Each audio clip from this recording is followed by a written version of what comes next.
Mohon izin ya kalau misalnya mungkin pagi hari ini saya akan sedikit banyak bertanya kepada Bapak Ibu sekalian. Jadi nanti kalau misalnya mungkin saya panggil, Bapak Ibu bisa open mic dan mungkin bisa merespon. Jadi supaya bisa lebih interaktif dan harapannya 10-15 menit ini kita bisa menikmati firman Tuhan bersama-sama. Ketika saya dihubungi oleh Pak Rudi, beliau itu minta tolong supaya saya bisa membawakan satu perikop yang sangat menarik. Ketika kemarin saya mencoba untuk mempelajarinya, ternyata ada satu berkat istimewa yang dapat kita pelajari pada pagi hari ini. Saya memberikan judul renungan pada pagi hari ini adalah orang Kristen yang dewasa. Orang Kristen yang dewasa. Nah, sebelum kita mulai atau masuk ke dalam firman Tuhan pada pagi hari ini, mungkin saya mau bertanya nih, kalau biasanya itu saya melihat tadi ada siapa ya? Oh, mungkin Pak D. Agus dulu deh, Pak D. Menurut Pak D nih, pertanyaannya, orang Kristen dewasa itu ciri-cirinya biasanya seperti apa sih Pak D, menurut Pak D sendiri? Ya, yang pertama, hidupnya itu berfokus kepada Tuhan Yesus. Oh, siap. Mampu memberikan dirinya untuk dipakai di dalam setiap pelayanan pekerjaan Tuhan. Wah, siap. Itu udah jawaban yang sangat dewasa kekristenannya itu. Berarti kayak renungan kita udah selesai nih kayaknya nih ya. Tapi itu dari Pak De Agus. Mungkin saya melihat ini ada Yayu Purba, mungkin bisa memberikan sedikit pandangannya kalau menurut Ibu, orang Kristen yang dewasa itu kira-kira cirinya apa ya Bu? Kalau tadi sudah dijelaskan oleh Pak Agus, kalau mungkin Ibu ada pandangan yang lain?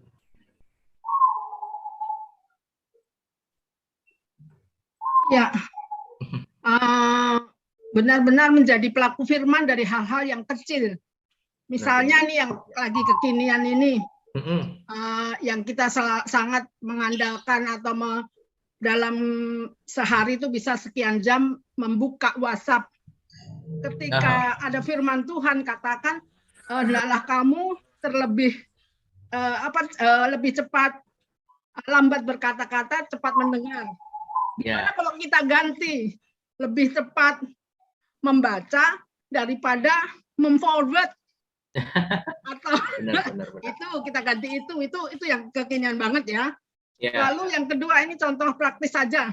Yang kedua ketika musim-musimnya pemerintah ngasih bantuan, orang kaya ngasih bantuan dalam 2 tahun pandemi ini, gimana kalau kan firman Tuhan terlebih berkat memberi daripada menerima. Saya perhatikan belakangan ini orang sukanya dikasih, heran deh. Udah itu aja Mas. Ya. Terima kasih. Ya. Jadi memang pada umumnya kita mungkin punya pandangan sendiri-sendiri yang mengenai sebenarnya orang Kristen dewasa itu yang seperti apa. Dan mungkin kita juga berpikir, oh orang Kristen dewasa itu satu yang udah sering baca firman Tuhan, yang kalau misalnya di gereja seminggu ada 10 acara, kita 100% datang semua. Untuk kita yang bisa melakukan firman Tuhan itu tadi gitu ya. Tapi ternyata dari perikop hari ini Bapak Ibu, kita mau belajar bagaimana Paulus itu mencoba mengajarkan pada kita bahwa ada satu segmen khusus, ada satu ciri khusus yang harus ditunjukkan, yang harus nampak dari seorang Kristen yang dewasa, seorang murid Kristus yang dewasa. Dan kita akan mempelajari itu dari Roma pasal yang pertama, pasal yang ke-15, kita akan memperhatikan nanti ayat 1 sampai dengan yang ke-4. Bapak Ibu mungkin bisa membuka dari Alkitab masing-masing, saya juga akan coba membacakannya. Roma pasal yang ke-15 ayat 1 sampai dengan yang ke-4. Saya akan bacakan buat Bapak Ibu sekalian. Judul perikopnya itu adalah orang yang lemah dan orang yang kuat. Ayat pertama, kita yang kuat wajib menangguh kelemahan orang yang tidak kuat dan wajib mencari kesenangan kita sendiri. Dan jangan kita mencari kesenangan kita sendiri, maaf. Setiap orang di antara kita harus mencari kesenangan sesama kita demi kebaikannya untuk membangunnya. Karena Kristus juga tidak mencari kesenangannya sendiri, tetapi seperti ada tertulis, kata-kata cercaan mereka yang mencerca engkau telah mengenai aku. Ayat 4, sebab segala sesuatu yang ditulis dahulu telah ditulis untuk menjadi pelajaran bagi kita, supaya kita teguh berpegang pada pengharapan oleh ketekunan dan penghiburan dari kitab suci. Jadi kalau misalnya kita melihat di Alkitab kita itu paragrafnya memang sampai ayat yang ke-6, tapi kita akan berfokus sampai ayat yang ke-4 saja, dan kita melihat di bagian ayat pertama dan kedua, kita melihat adanya ciri orang Kristen yang dewasa. Dan ternyata ciri yang pertama disebutkan oleh Paulus di sini adalah bagaimana orang Kristen yang dewasa, orang Kristen yang kuat imannya, itu wajib menanggung kelemahan orang yang tidak kuat iman. Kalau kita konteksnya itu berbicara mengenai kekuatan iman atau kedewasaan rohani. Kita bisa dapat kata kuat di sini itu merujuk kepada kuat iman. Kalau misalnya kita melihat pasal-pasal sebelumnya, pasal-pasal sebelumnya itu, jadi kalau Bapak Ibu melihat Roma ini memang menjadi satu kitab yang ditulis oleh Paulus kepada jemaat di Roma yang sangat kental dengan doktrin kekristenan. Jadi kalau Bapak Ibu ingin tahu bagaimana kita sebagai orang percaya bisa harus hidup dalam iman kita bisa lihat itu di Roma. Di mana part pertama, bagian awal, kalau nggak salah pasal 1 sampai pasal yang ke-7 atau pasal 8, sampai pasal 7 kalau nggak salah, itu yang berisi doktrinal, inti-inti kepercayaan kita, dan kemudian dari ayat 8 sampai 16 itu isinya tentang praktikal. Dan kalau misalnya kita lihat contohnya, di pasal 13, di situ ada judul perikopnya, kepatuhan kepada pemerintah, kasih adalah penggenapan hukum Taurat, ayat 14, jangan menghakimi saudaramu, kemudian ada juga jangan memberi batu sandungan. Kita melihat bagaimana Paulus itu memberikan sebuah tuntunan bagaimana orang percaya harus hidup. Dan kita menyadari setiap orang yang percaya pada Tuhan Yesus sebagai juru selamat itu tidak saklek langsung berubah 100% menjadi orang yang sempurna. Ada yang proses pertumbuhan imannya cepat, ada yang proses pertumbuhan imannya lambat, dan kita melihat ada yang akan lebih dahulu menjadi orang yang kuat dalam iman, ada orang yang lebih dahulu akan menjadi orang Kristen yang dewasa, tetapi juga masih ada orang-orang Kristen yang perlu pertolongan. Dan kita belajar bagaimana orang Kristen yang dewasa, yang sudah belajar firman Tuhan, yang sudah mengaplikasikan firman Tuhan dengan baik, kita belajar bagaimana kita yang kuat iman, itu wajib menanggung atau ought to bear, atau have an obligation, punya tanggung jawab untuk menolong yang lemah. Nah, lemah di sini memang kita kalau melihat konteksnya adalah lemah secara iman. Tapi kalau dari bahasa aslinya, dari bahasa Yunani, itu punya arti an error arising from a weakness of mind. Jadi kita perlu menyadari, mungkin ketika kita melihat diri kita, oh, kalau saya baca firman Tuhan, saya sudah menjalankan itu semua. Tetapi ketika kita melihat ada saudara-saudara kita yang masih lemah, yang belum bisa melakukan itu, yang mungkin belum bisa hidup sesempurna kita, bukan bagian kita untuk ngejudge mereka, bukan bagian kita untuk merendahkan mereka dengan berkata, hah, kamu ini ngelakuin itu aja nggak bisa, kan biasanya kayak gitu ya kalau bahasa-bahasa sinetronnya. Tapi kita belajar bagaimana Paulus mengajarkan kita sebagai orang Kristen yang dewasa, kita itu wajib menolong mereka yang mungkin sering jatuh dalam iman mereka, yang masih lemah untuk melakukan beberapa firman Tuhan. Kenapa? Karena kita perlu menyadari itu timbul karena dari kelemahan iman mereka. Dan kita belajar bagaimana kita sebagai orang yang udah kuat perlu menolong mereka. Jadi ciri-ciri orang Kristen yang kita pelajari dari ayat yang pertama, bagian pertama, orang Kristen yang dewasa, ketika melihat orang Kristen yang masih lemah imannya, itu pasti mau menolong. Bukan berkata, kamu payah, kamu memang masih perlu banyak belajar, tapi dalam maksud merendahkan. Tapi kita belajar, kita sebagai orang Kristen yang dewasa, kita mau menolong mereka yang lemah. Dan selain kita mau menolong mereka, kita benar-benar tidak fokus untuk menyenangkan diri sendiri, dan jangan kita mencari kesenangan kita sendiri. Kalau kita melihat konteksnya, memang kita melihat bagaimana we cannot hidup dengan please ourselves. Kebanyakan pada umumnya nih orang-orang yang merasa udah dewasa iman, yang merasa hidupnya itu sudah baik, ketika melihat ada teman-temannya yang jatuh, mereka akan menjadikan itu sebuah ajang untuk menyenangkan diri mereka sendiri. Saya harap kalau teman-teman di BPKP sudah dewasa dan tidak melakukan hal seperti itu. Jadi kalau misalnya ada saudara-saudara kita yang kepayahan untuk menjaga imannya, mungkin masih sering jatuh dalam godaan, memang kita sedih ya melihat kalau teman-teman kita ada yang jatuh. Tapi kita melihat bagaimana kita tidak akan berkata, seperti yang tadi, merendahkan mereka, tidak. Tapi kita punya panggilan bagaimana kita mau menolong mereka. Dan kita belajar Bapak Ibu sekalian, bagaimana kita sebagai orang Kristen yang dewasa, kita hidup bukan untuk menyenangkan diri kita sendiri. Itu mungkin bisa dipahami ya. Bagaimana kita hidup tidak untuk menyenangkan diri kita sendiri, tetapi kita berusaha hidup untuk menolong sesama. Ayat 2 dikatakan, setiap orang di antara kita, ini berarti maksudnya Paulus sedang ngomong kepada jemaat di Roma, berarti sesama orang Kristen, dikatakan setiap orang di antara kita, sesama orang percaya, itu harus mencari kesenangan sesama kita, demi kebaikannya untuk membangunnya. Mungkin Bapak Ibu bisa melihat di layar, atau bisa mendengarkan saya, ini bagian penting dalam kehidupan kita sebagai orang percaya. Setiap orang di antara kita, setiap orang Kristen, kita harus mencari kesenangan sesama kita. Kalau bahasa Inggrisnya dikatakan, kita harus hidup mencari bagaimana caranya supaya kita bisa menyenangkan sesama kita orang percaya. Demi apa? Bukan yang macam-macam, tapi kita melihat kita mau menyenangkan mereka demi kebaikannya untuk membangunnya. Dalam King James Version dikatakan for his good, to edification. Yang artinya kita sebagai orang percaya, orang yang udah dewasa, kita hidup bukan untuk menyenangkan diri kita sendiri, tapi kita berusaha bagaimana dari hidup kita melihat apa ya yang bisa aku lakukan untuk menolong dia, apa ya yang bisa aku lakukan untuk menolong teman-temanku di gereja, supaya mereka bisa bertambah kuat imannya, supaya mereka bisa semakin mengenal Tuhan Yesus. Jadi mungkin kata-kata ini kalau dalam bahasa Indonesia mungkin ambigu ya.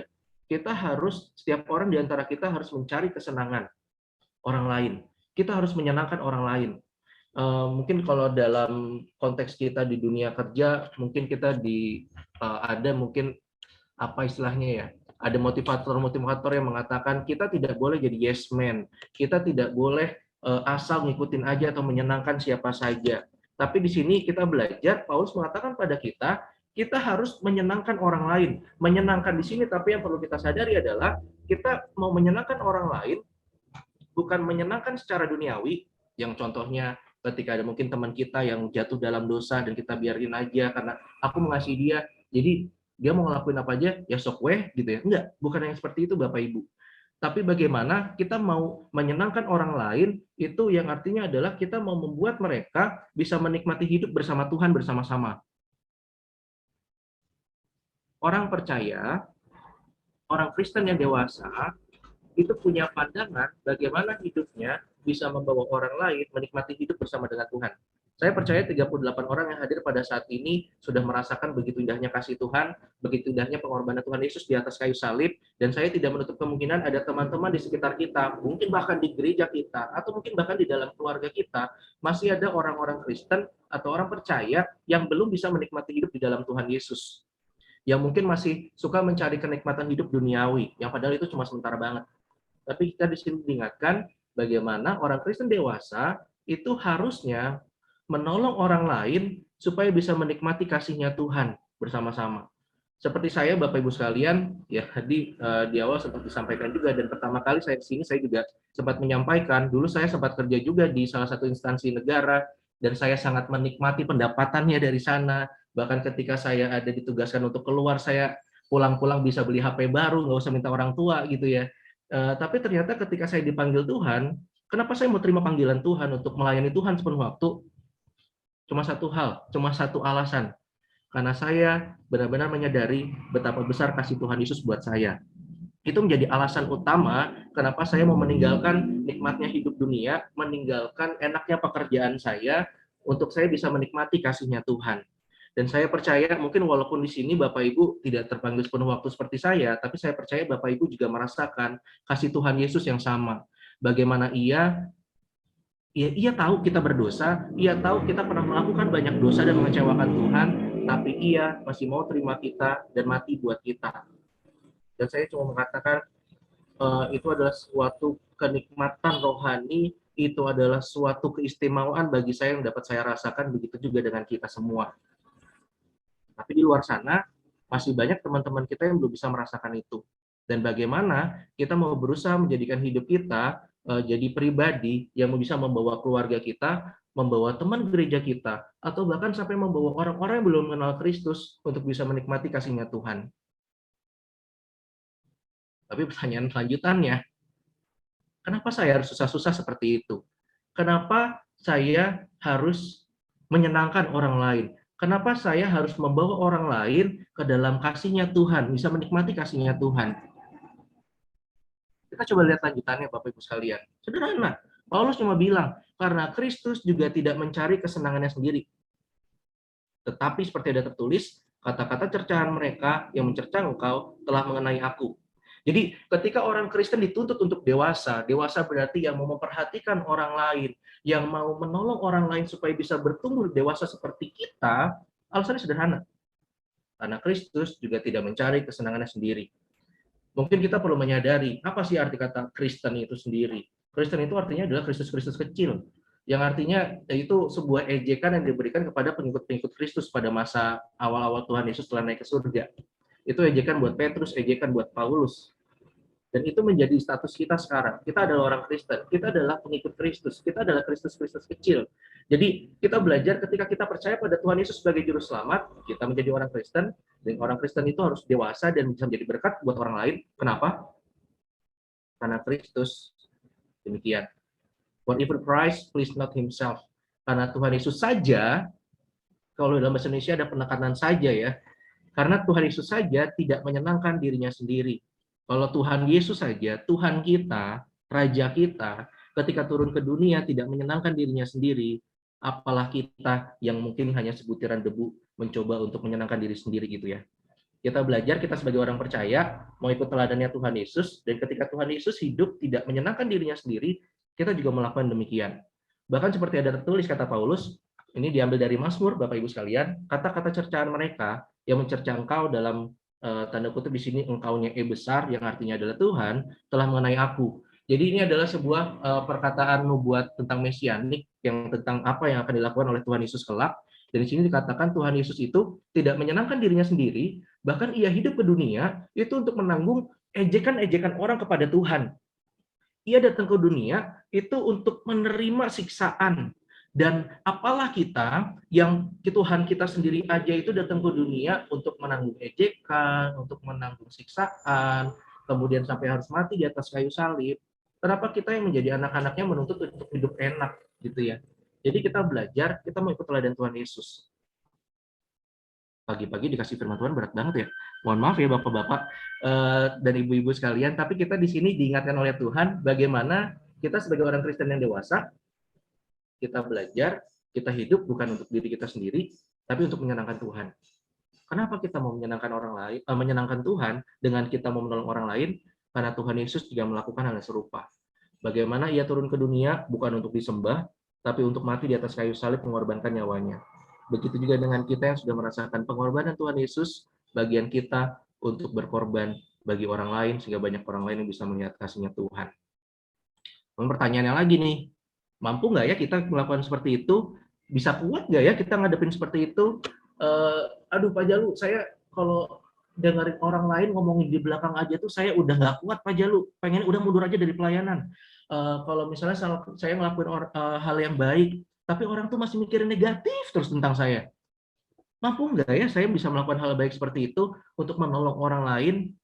Tapi ternyata Paulus memberikan penguatan bagi kita Bapak Ibu sekalian.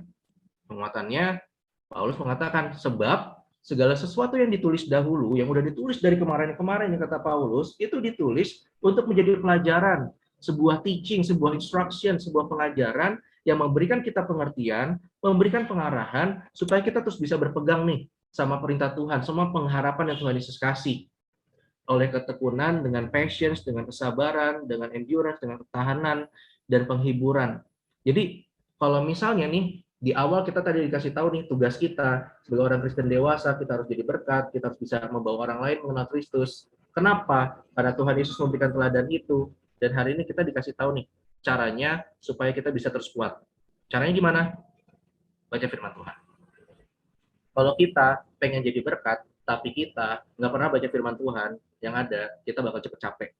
Karena Tuhan Yesus sendiri juga mengatakan kita ini cuma Tuhan Yesuslah pohon anggur, pokok anggur, dan kita ini carang-carangnya. Kita ini cuma batang-batangan anggur aja Bapak Ibu. Dan kalau misalnya kita mau berbuah, kita mau jadi berkat, kita mau jadi orang Kristen yang dewasa dan membawa orang lain ke dalam Tuhan, kita harus nyantol sama pokok anggur kita, yaitu nyantol sama Tuhan Yesusnya. Paling sederhana caranya gimana? Baca Alkitab setiap hari. Kalau saya di sini ngurusin ada teman-teman remaja, pemuda gitu ya. Di sini kami selalu mengingatkan dari sejak dini kalian harus baca Alkitab setiap hari rutin, dari Kejadian sampai Wahyu, Bapak Ibu. Dan bahkan nih, ada satu anak SMP namanya Daniel, dia baru lulus SMP mau naik SMA. Ada yang bisa nebak udah khatam Alkitab berapa kali? Sudah 2 kali. Bahkan saya baru sekali, Bapak Ibu sekalian. Saya mau tunjukkan bagaimana penting bagi kita orang percaya untuk terus dekat sama Tuhan. Caranya dengan kita mau baca firman Tuhan. Datang persekutuan seperti ini, kemudian mau terus berdoa pada Tuhan, tapi yang terpenting kehidupan kita secara pribadi yang mau terus baca firman Tuhan. Karena dari pembacaan firman Tuhan itu akan memberikan kita kekuatan, memberikan kita ketekunan, memberikan kita penghiburan, sehingga kita bisa teguh berpegang pada pengharapan, sehingga kita bisa teguh berpegang pada perintah Tuhan. Kalau misalnya kita nggak pernah mengisi hidup kita dengan firman Tuhan, tapi kita berusaha untuk jadi berkat, yang ada nanti capek. Kalau bahasa Jakartanya mungkin atau bahasa sekarang, itu akan burn out. Tapi ketika kita terus diisi oleh firman Tuhan, saya percaya Bapak Ibu akan terus jadi berkat dan terus menyenangkan hati Tuhan. Jadi sebagai kesimpulan Bapak Ibu sekalian, orang Kristen yang dewasa itu ditunjukkan dengan kehidupan yang bisa jadi berkat bagi sesama. Kemudian yang kedua, Tuhan Yesus memberikan teladan pada kita untuk mementingkan orang lain. Ia membuktikan itu di atas kayu salib. Dan sekarang bagian kita untuk menunjukkan kasih kita pada orang lain. Orang Kristen akan dikuatkan untuk mengikuti teladan Tuhan Yesus dengan terus-menerus mempelajari firman Tuhan. Jadi penting banget ya Bapak Ibu untuk kita belajar firman Tuhan. Mengucap syukur kalau setiap pagi Bapak Ibu ada acara oikumene seperti ini. Harapannya itu bisa menguatkan Bapak Ibu. Tapi terlebih saya terus mendorong Bapak Ibu sekalian untuk ada momen baca Alkitab secara pribadi setiap hari. Dan saya percaya Tuhan Yesus pasti akan menguatkan kita dengan dalam setiap pergumulan yang kita hadapi. Itu saja, mari kita bersatu dalam doa. Bapa kami di surga, selamat pagi Bapak. Terima kasih banyak untuk firman Tuhan yang boleh kami dengar. Kiranya firman ini boleh menjadi ketetapan dalam kehidupan kami, menuntun kami untuk kami bisa melihat bagaimana kami bisa menjadi orang Kristen yang dewasa, yang bisa menyenangkan Tuhan. Tolong kami supaya kami bisa jadi berkat buat orang lain, untuk keluarga kami, untuk teman-teman di gereja kami, di tempat kerja kami, dimanapun kami berada. Terima kasih banyak Bapak. Dalam nama Tuhan Yesus kami berdoa. Amin. Ya, makasih Pak Jalu.